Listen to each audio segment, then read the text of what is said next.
Op een sportterrein in Twiesel is vanmiddag een dugout instwatten. Daarbij is Ian Famke stoorn. Een tal orenband rekken al dan net zwier verwoenen. De band dient mij aan een kwolbaltoernooi derren. De helpdiensten rukten massaal uit. Ambulances en brandwachten en politie wien ter plaatse. Een traumaheli het Ian van de band naar het ziekenhuis in Greenstad gebracht. Op een gegeven moment kregen de ramp het predicaat grip 3. Dus de hoogste kwalificatie. Het gaat om ramp met een gemeentelijke ramp. Dat is wat een grip 3 is. En hier zie je beelden van de dugout. Ziet instwatten, een betonnen plaat kwamen die onder. Niet alle gedachten doordat bandwoorden erop zitten gingen binnen. Op een sportterrein in Twiesel is verslagjouwer Ilse Hermanides. Een feestelijke sportdag draait dus uit op een drama. Heeft al een beeld van wat hem daar vanmiddag afspelen het? Ja, doet ik oorkamer zeg ik vooral een heel soort politie, een soort brandwacht. Ik kwam ambulances zien die naar het ziekenhuis gingen, de traumahelikopter weer. En er wie een heel soort meesken, bot oondien, alliër.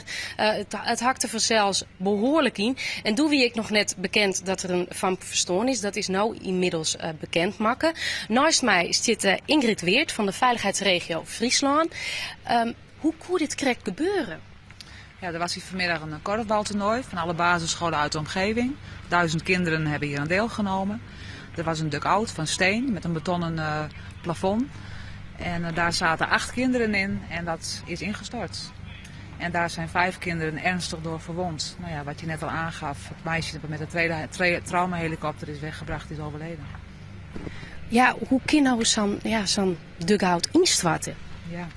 En dat is een vraag daar waar ik ook nog geen antwoord op kan geven. Dat zal onderzocht worden.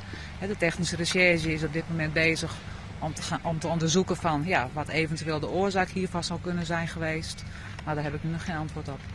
Het doet de helpdiensten oproepen aan wat voortal zijn dat er sprake weer van een beknelling. Ziet er een van die band onder? Ja, daar zat een van de kinderen inderdaad bekneld tussen het steen. En die is bevrijd door de brandweer. Nou gaat het bij de meeste band die te verwoenen binnen om een band van een squallen uit Rusterveen. Hoe willen ze die nou verder opvangen? Nou, de school, de Bennebregen, dat is de school waar alle kinderen die gewond zijn geraakt bij het incident, zaten op die school. Dus die worden ook opgevangen op die school. Er is deskundige begeleiding die de mensen ook begeleidt bij dit vreselijke gebeurtenis uiteraard. En op die school zijn dus eigenlijk alle kinderen, de klasgenootjes en de ouders kunnen daar naartoe. Daarnaast is ook in de Biening, dat is het dorpshuis hier in de omgeving. Er is ook een opvanglocatie waar ook mensen van slachtofferhulp aanwezig zijn. Om mensen bij deze vreselijke gebeurtenissen te ondersteunen. Weet je hoe het met de oren is? Nee, ik weet dat een van de kinderen ook ernstig is verwond. En dat er 3 kinderen, wat is licht? Dat kan fracturen, vreselijke schrik en trauma. Dus in hoeverre kan je dat nog een lichte verwonding noemen? Ja, iedereen hier is botskrokken. Ja, dat is natuurlijk een vreselijke gebeurtenis. Ja. Goed, dank u wel.